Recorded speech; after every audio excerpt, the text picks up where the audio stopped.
लोकतंत्र जिंदाबाद। और ये लोकतंत्र जिंदाबाद तभी हुआ जब कल मसूद अजहर को, जो कि भारत की निगाहों में मोस्ट वांटेड था, उसको दुनिया ने भी ग्लोबल टेररिस्ट घोषित कर दिया और यह भारत के लिहाज से बड़ी कामयाबी हुई। आगे अभी इस पर हम लोकतंत्र जिंदाबाद में चर्चा करने वाले हैं। नमस्कार, मैं हूं आंचल आनंद और मेरे साथ मेरे दो सहयोगी दिनेश गौतम और मनीष अवस्थी जुड़ गए हैं। लेकिन सबसे पहले आतंकी मसूद अजहर पर केंद्रीय मंत्री अरुण जेटली और निर्मला सीतारमण प्रेस कॉन्फ्रेंस कर रहे हैं। क्या कुछ कह रहे हैं वो, चलिए चलते हैं। कई आतंकवादी घटनाएं होती थी जिसके पीछे उसका और उसके संगठन का हाथ होता था, और इसलिए कुछ समय लगा। 2009 में जो प्रक्रिया आरंभ हुई थी, 2014 में के बाद 16-17 यानी 3 बार ऐसे अवसर आए, 9 में, 16 में और 17 में, जबकि टेक्निकल ऑब्जेक्शंस लगाए गए और भारत का प्रयास सफल नहीं था। भारत का कूटनीतिक दबाव, विश्व मंच पर भारत का अपना प्रभाव, हाल ही की घटनाएं, इन सब का मिलाकर ये परिणाम था कि कई दुनिया के देश काफी समय से प्रयास कर रहे थे कि मसूद अजहर को अंतर्राष्ट्रीय आतंकवादी घोषित किया जाए, लेकिन चाइना एक टेक्निकल ऑब्जेक्शन लिस्टिंग में लगाता था।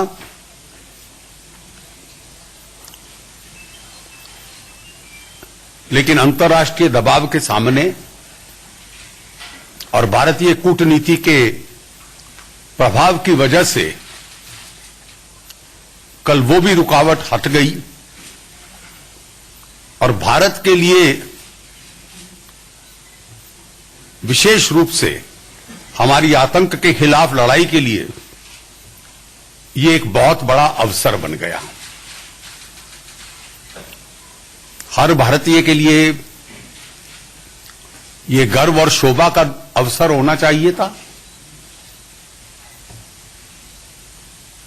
पूरे देश में इसको लेकर सरकार की और माननीय प्रधानमंत्री जी की बहुत बड़ी सराहना है।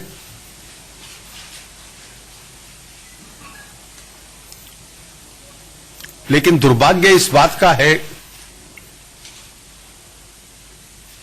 जब देश जीतता है तो हर भारतवासी जीतता है।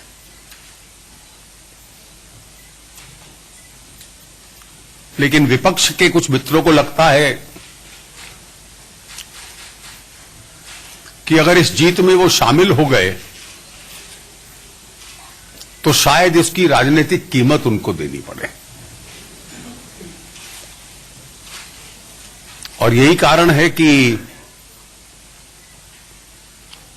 सर्जिकल स्ट्राइक्स के बारे में वो कहते हैं कि जब हम सरकार में थे तो इनविजिबल सर्जिकल स्ट्राइक्स हमने भी किए थे।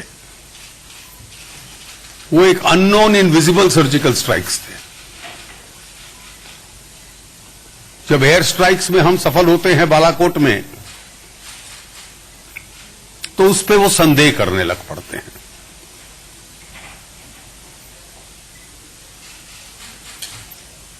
और जब जिस प्रभाव में देश लगा था प्रयास में 10 वर्षों में,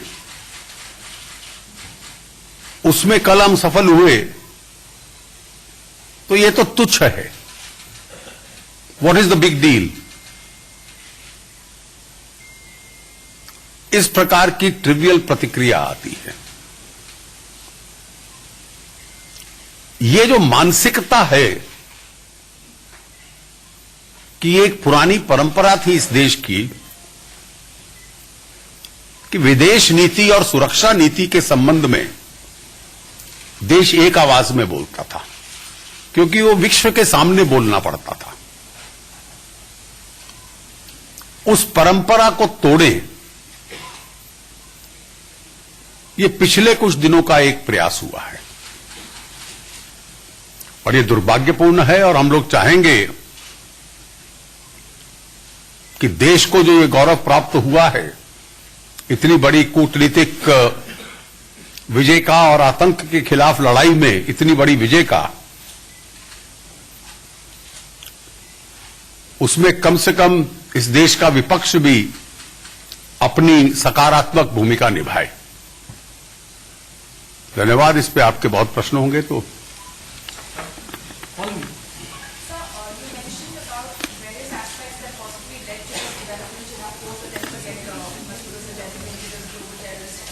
Recent events you mentioned as well, but Obama doesn't feature in that document which basically enlists... Madam,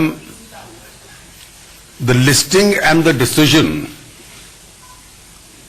are not a biodata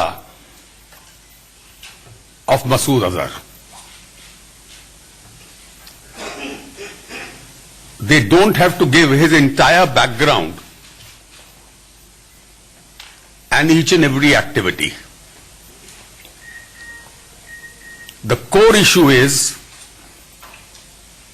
that he has been declared an international terrorist. He and his country now face the consequences of that.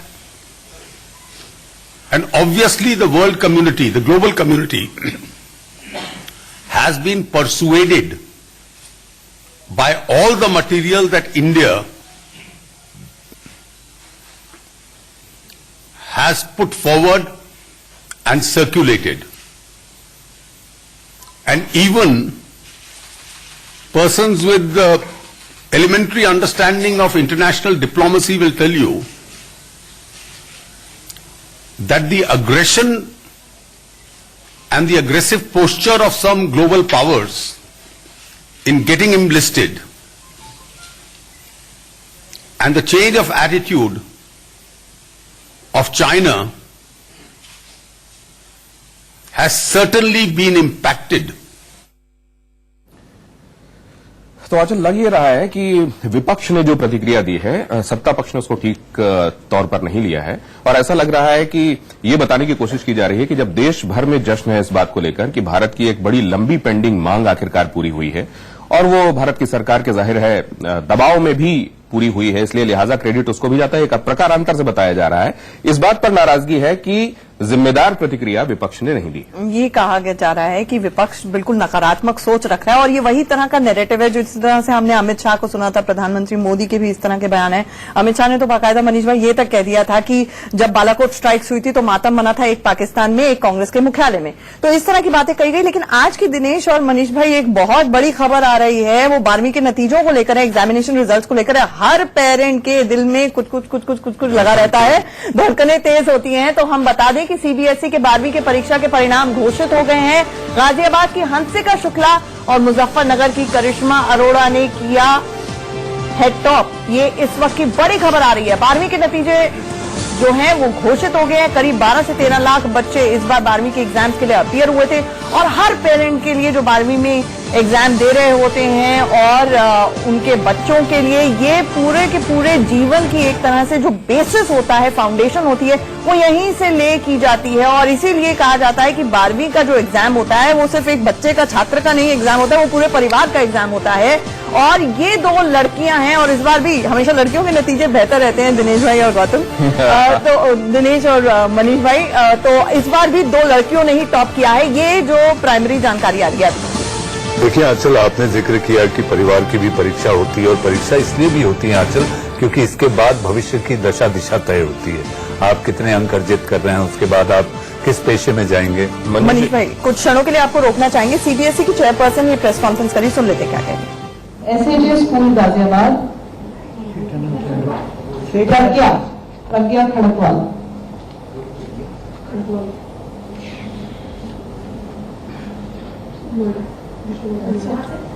ये है एसएजे school Ghaziabad, सेठ अनंत राम जयपुरिया, जयपुरिया, सेठ अनंत Ram Jaipuria.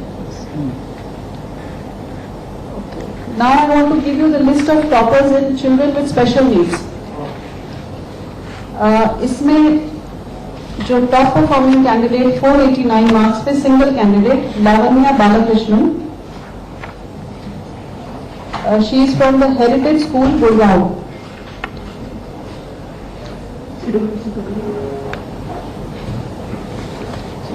This is children with disabilities. Lavanya Balakrishnan.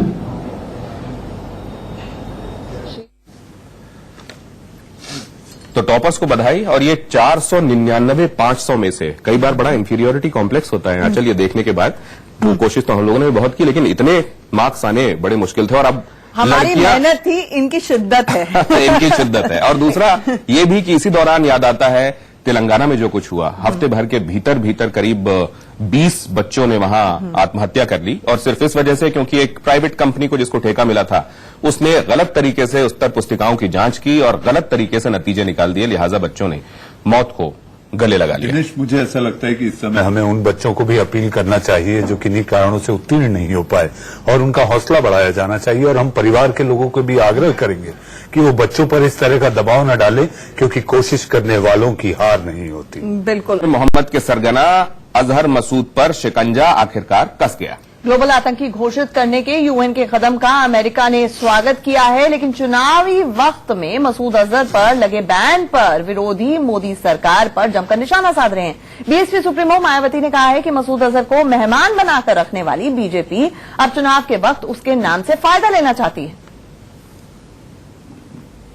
कि PM Shri Narendra Modi पिछले 5 वर्षों तक पाकिस्तान के खिलाफ खामोश बने रहे, और अब चुनाव के समय में सारी बहादुरी दिखाने का प्रयास कर रहे हैं, ताकि अपनी सरकार की घोर विफलताओं पर से, अपनी सरकार की घोर कमियों व विफलताओं पर से लोगों का ध्यान बांटा जा सके।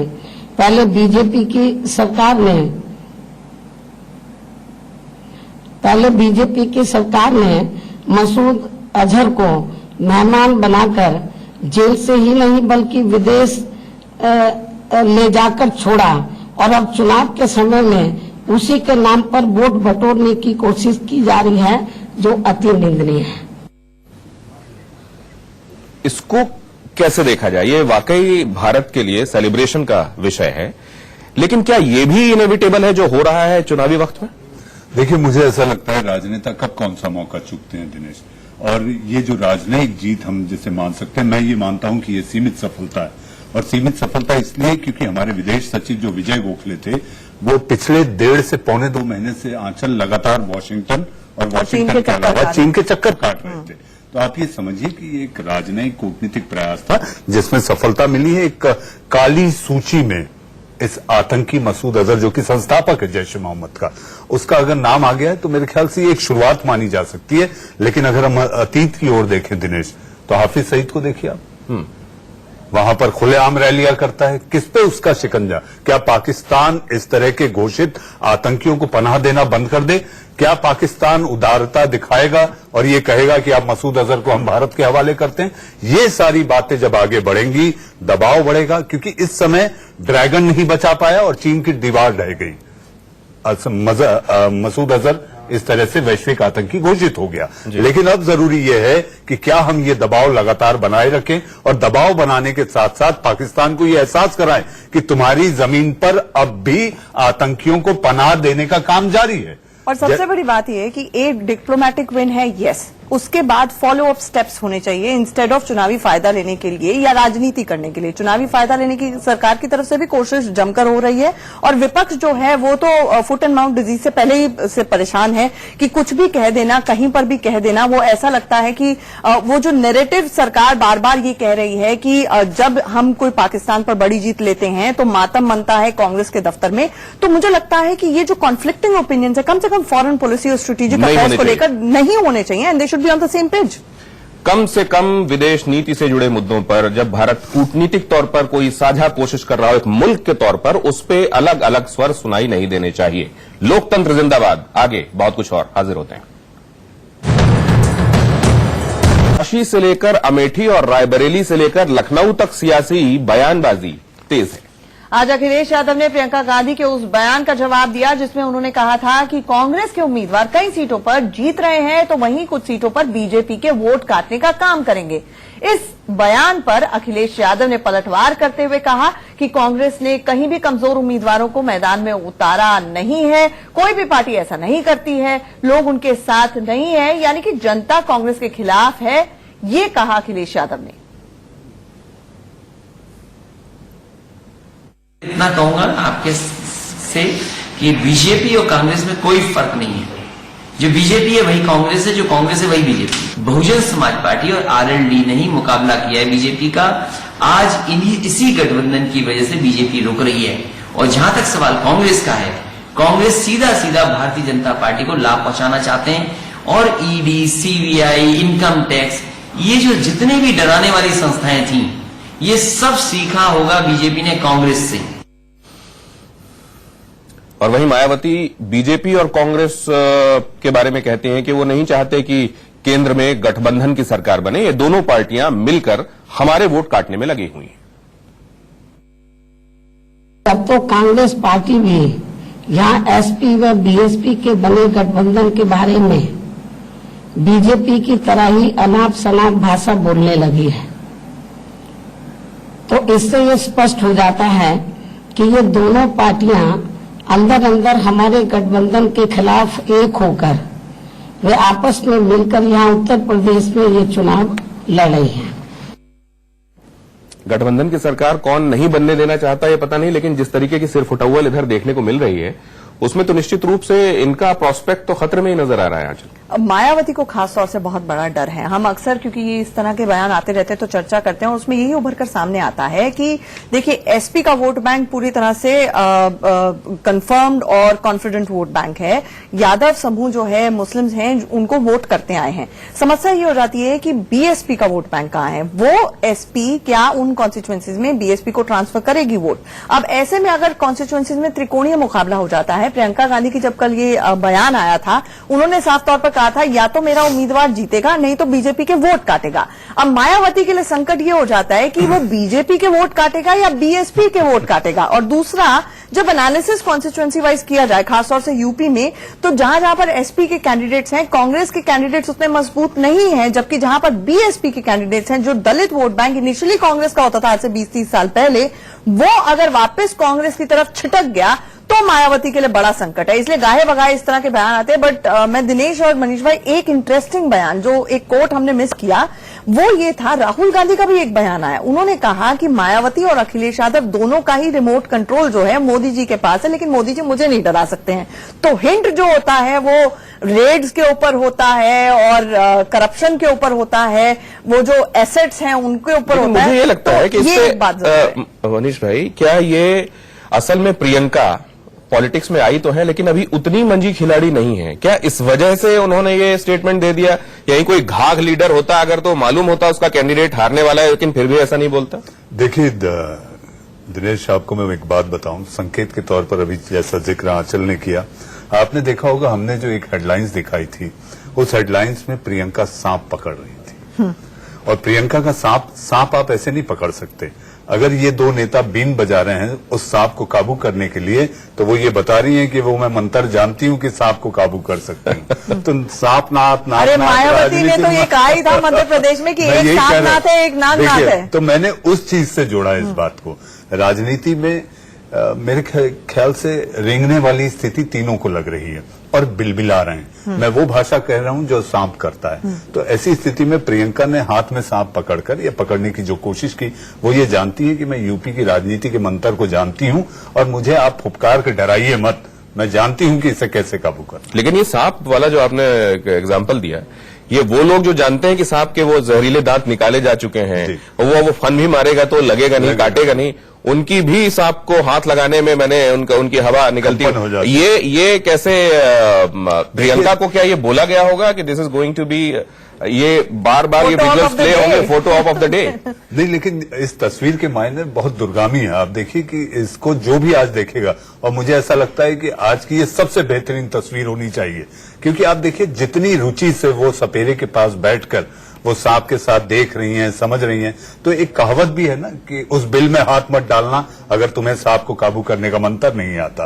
तो मुझे ऐसा लगता है कि प्रियंका वो संकेतों के जरिए राजनीति में संदेश देश भर में देना चाहती है, न केवल यूपी में। और खास तौर से बीएसपी एसपी की बात करें तो ये तो मुझे लगता है राहुल गांधी ने पहले दिन जब प्रियंका गांधी का लॉन्च हुआ था वो ब्रीफ थमा दिया था कि तुम्हारा ब्रीफ 2022 का है।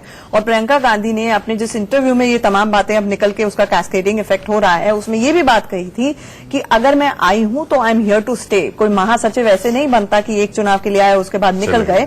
तो जिस तरह की जब पॉलिटिकल कैलकुलेशंस की जा रही हैं, आपने जो सवाल पूछा था मनीष भाई से कि क्या ये पॉलिटिकल इमेच्योरिटी है, परिपक्वता की कमी है एक तरह से कि प्रियंका गांधी ने ये कह दिया कि मेरे कैंडिडेट नहीं तो बीजेपी का वोट काटेंगे या वोट काटेंगे। लेकिन वो सवाल अगर हम उसको पूरे कॉन्टेक्स्ट में देखें तो सवाल ये भी पूछा गया था कि एसपी बीएसपी ये कह रही है कि आप उनके वोट काटेंगे, जिस पर उसने कहा था, प्रियंका ने कहा कि नहीं बिल्कुल नहीं, मेरे कैंडिडेट्स या तो उन सीट्स पर जीतेंगे नहीं तो बीजेपी के वोट काटेंगे। ये टैसिट अंडरस्टैंडिंग की हम बात शुरू में भी कर रहे थे जब कैंडिडेट्स की लॉन्च और कितनी देरी हुई उस पूरे प्रोसेस में कि महागठबंधन में कांग्रेस होगी या नहीं होगी, कि टैसिट अंडरस्टैंडिंग होगी। वो जानबूझ के एक फुल महागठबंधन कांग्रेस के भी हक में नहीं है और शायद हो सकता है महागठबंधन के भी हक में ना हो। लेकिन धीरे धीरे हमने देखा कि वो डर बैठ गया और खासतौर से प्रियंका गांधी की जो लॉन्चिंग हुई है, मुझे लगता है वो शॉकवेव्स थोड़ी एसपी बीएसपी कैंप में कुछ ज्यादा गई, जिसकी वजह से ये इस तरह की टिप्पणी आ रही है। लेकिन अगर ग्रैंड ओल्ड पार्टी को ये टैसिट अंडरस्टैंडिंग्स में जाना पड़ रहा है, वोट काटने की बातें करनी पड़ रही हैं, तो उसको यूपी जो कि ये समझा जाता था कि यहां मतलब कांग्रेस, क्या आपको लगता है मनीष भाई कि ये कांग्रेस के भीतर इस बात को लेकर कोई सीरियस मंथन हुआ है कि रिवाइवल यहां कैसे होगा, या सिर्फ रायबरेली अमेठी ही फोकस है? नहीं, मुझे ऐसा लगता है दिनेश कि ये बहुत आगे की सोच के तहत, जैसा आंचल भी अभी जिक्र कर रही थी कि 2022 पे निशाना है, जिस दिन वो यूपी की सक्रिय राजनीति में आई। मैं ये माफ करना, ये न समझा जाए कि मैं वो यूपी की महासचिव कह रहा हूं। यूपी का जिम्मा दिया गया, पूर्वांचल का जिम्मा लेकर जब वो सक्रिय रूप से रोड शो के जरिए आई और उसके बाद दोनों भाई बहन की प्रेस कॉन्फ्रेंस, भाई बहन ठीक है ना आंचल बोलना कि अध्यक्ष कह दें और महासचिव कह दें, नहीं भाई बहन कहिए, उनके बहुत अच्छे पिक्चर्स भी आती हैं जब एयरपोर्ट पे मिलते हैं। तो उस समय ही ये लक्ष्य निर्धारित कर दिया गया और बाजू में ज्योतिरादित्य सिंधिया बैठे थे कि आप दोनों को मैं ये जिम्मा देता हूं कि आप 2022 की ओर देखें। जमीन पोली है और जमीन जब पोली होती है तो आप ये समझिए वहां सांप के बिल बनाना आसान हो जाता है और सांप के बिल भी पोली जमीन पर ही मिलते हैं। तो आज वो संकेत के जरिए आप समझिए कि वो सांप पकड़ना जान गई, अब निगाहें 2022। लेकिन इससे पहले जिस तरह के सर्वेज आए थे दिनेश, वो सारे यही इशारा कर रहे थे और ये कोई रॉकेट साइंस नहीं है समझना कि अगर कांग्रेस उस महागठबंधन का हिस्सा होती तो बिल्कुल क्लियरली करीब 55% वोट शेयर सीधे ही बीएसपी एसपी और कांग्रेस के पास चला जाता। मतलब वो एक तरह से बहुत बड़ा, मोदी दोबारा आते या नहीं आते, 80 सीटें थी यूपी की, ये बहुत बड़ा झटका बीजेपी के लिए होता। लेकिन पहले दिन तो मुझे लगता है फर्स्ट राउंड तो बीजेपी इसीलिए जीत गई कि ये अलग अलग लड़ रहे हैं। अब कुल मिला के क्योंकि कांग्रेस एक तरह से महागठबंधन से थोड़ा सा दूर होकर अपने रिवाइवल प्लान पर आ चुकी है, तो उसके रिवाइवल की क्षति अब कितना बाकी अलायंसेस को न सिर्फ यूपी में बल्कि देश भर में अब होने वाली है, क्योंकि हार्डली पार्टनरशिप्स कर पाई है उस तरह की कांग्रेस, वो देखने वाली बात है। लेकिन अगर वोट काटने वाली बात पे अंदर जाके उसको देखें मनीष भाई, क्या ये, क्योंकि आप टिकट डिस्ट्रीब्यूशन में भी देखिए, क्या सवर्णों और मुसलमानों पर, माइनॉरिटीज पर जो दांव खेला गया है वो असल में, क्योंकि माइनॉरिटी के बारे में ये कहा जाता है कि वो टैक्टिकल वोट करते हैं, लिहाजा उनकी निगाहों में तो कहीं ना कहीं ये साफ होगा कि वो किस तरफ जाने वाले हैं और ज्यादातर मोनोलिथिक उस तरफ चले जाएंगे। लेकिन ये सवर्णों वाला जो मामला है, क्या ये वाकई बीजेपी का वोट काटने वाला काम करने वाला है कांग्रेस का कैंडिडेट वहां? मुझे लगता है निश्चित करेगा। उसकी वजह यह है कि कांग्रेस का अपना जो सवर्ण और उच्च जाति के जो लोग हैं वो कांग्रेस से जुड़े रहे हैं और आप ये समझिए कि उनकी परिपाटी रही है, पुराने समय से कांग्रेस के साथ रहे। हालांकि बीच में जो हालात बने, ध्रुवीकरण हुआ, जो जातिवाद बीच में आया राजनीति में, उसको लेकर बढ़ गए, कांग्रेस शिथिल पड़ गई, कांग्रेस कमजोर हो गई। तो इस स्थिति में मुझे ऐसा लगता है कि प्रियंका के लौटने के बाद वो जो एक वर्ग है वो निश्चित कांग्रेस की तरफ झुकेगा, क्योंकि इलाहाबाद और ये सारा पट्टा जो देखें तो ये हमेशा उच्च जाति और सवर्णों से ज्यादा, फैजाबाद और ये सारी बातें, और इनका पकड़ और इनकी जमीन भी मजबूत रही, हालांकि कमजोर हुई। लेकिन मुझे ऐसा लगता है कि उच्च जाति पर ही सेंध लगेगी और इनके जो वोट है समाजवादी और बीएसपी के, मुझे ऐसा लगता है कि इसमें दलित और मुसलमान, कुछ तो कांग्रेस के पक्ष में जाएगा क्योंकि वो भी एक उनका अपना स्ट्रांग होल्ड रहा है। और जैसा आंचल जिक्र कर रही थी कि अगर ये तीनों मिल जाते तो मुझे ऐसा लगता है भारी शिकस्त दे देते ये बीजेपी को, लेकिन ये तीनों बिखरे हुए हैं और इसी का फायदा बीजेपी को हो सकता है। ये तीनों जो बिखराव दिखाई दे रहा है, कहीं साथ साथ चलते हुए भी बिखराव दिखाई दे रहा है, कहीं टैसिट अंडरस्टैंडिंग की बात की जा रही है, लेकिन फिर सामने ये दिखाई दे रहा है कि कहीं ना कहीं मन नहीं मिले हुए। क्या इसका एक बार फिर से खमियाजा भुगतना पड़ेगा इस महागठबंधन को, और भारतीय जनता पार्टी को ये एक तरीके से ब्लेसिंग इन डिस्गाइज हो जाएगी? क्या होगा ये आने वाले दिन साफ कर देने वाले हैं। एक छोटा सा ब्रेक। लोकतंत्र जिंदाबाद। लोकसभा चुनावों को लेकर शह और मात का खेल जारी है। पार्टियां एक दूसरे पर आरोप और प्रत्यारोप लगाकर एक दूसरे को पस्त करने की कोशिशों में है। और इसी कड़ी में राहुल गांधी की दोहरी नागरिकता का मामला, जो कि अब सुप्रीम कोर्ट की चौखट में पहुंच गया है। हिंदू महासभा ने सुप्रीम कोर्ट में याचिका दाखिल कर कहा है कि राहुल गांधी के पास ब्रिटिश नागरिकता है और उनके नामांकन को रद्द करने की मांग की है। हिंदू महासभा की तरफ से जय भगवान गोयल ने सुप्रीम कोर्ट में याचिका दाखिल की और जल्द सुनवाई की मांग भी की है। याचिका में कहा गया है कि राहुल गांधी ब्रिटिश नागरिक हैं, लेकिन फिर भी चुनाव आयोग ने उनका नामांकन मंजूर कर लिया है। आपको बता दें कि कांग्रेस अध्यक्ष राहुल गांधी की नागरिकता का सवाल पहले भी उठ चुका है और उन्होंने इस मुद्दे पर उस समय जोरदार तरीके से बचाव भी किया था जब इसे संसद की आचार समिति के समक्ष भी उठाया गया था। हमारे साथ हमारे सहयोगी आशीष सिन्हा इस वक्त सीधे लाइव जुड़ रहे हैं। आशीष, ये हिंदू फ्रंट और हिंदू महासभा का क्या लोकस स्टैंड है और उनकी क्या प्रेयर है? अगर ये चाहते हैं कि गृह मंत्रालय एक्शन ले, तो गृह मंत्रालय तो पहले ही शोकॉज राहुल गांधी को कर चुका है।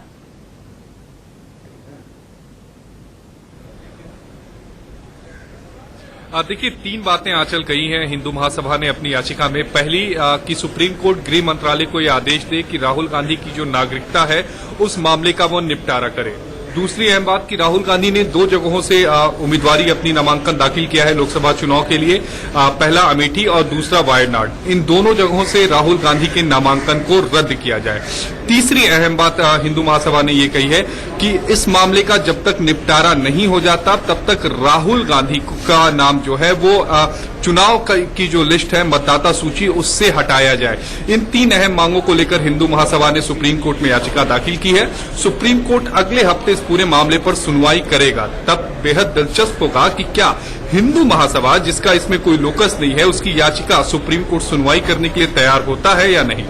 और ये क्या पब्लिक इंटरेस्ट लिटिगेशन है आशीष? और अगर पब्लिक इंटरेस्ट लिटिगेशन है तो ये पॉलिटिकली मोटिवेटेड लिटिगेशन ज्यादा लग रही है, नंबर एक। और नंबर दो, रेस जुडिकाटा भी अप्लाई करेगा क्योंकि ये पहले भी मामला सुप्रीम कोर्ट में आ चुका है, डिसमिस हो चुका है।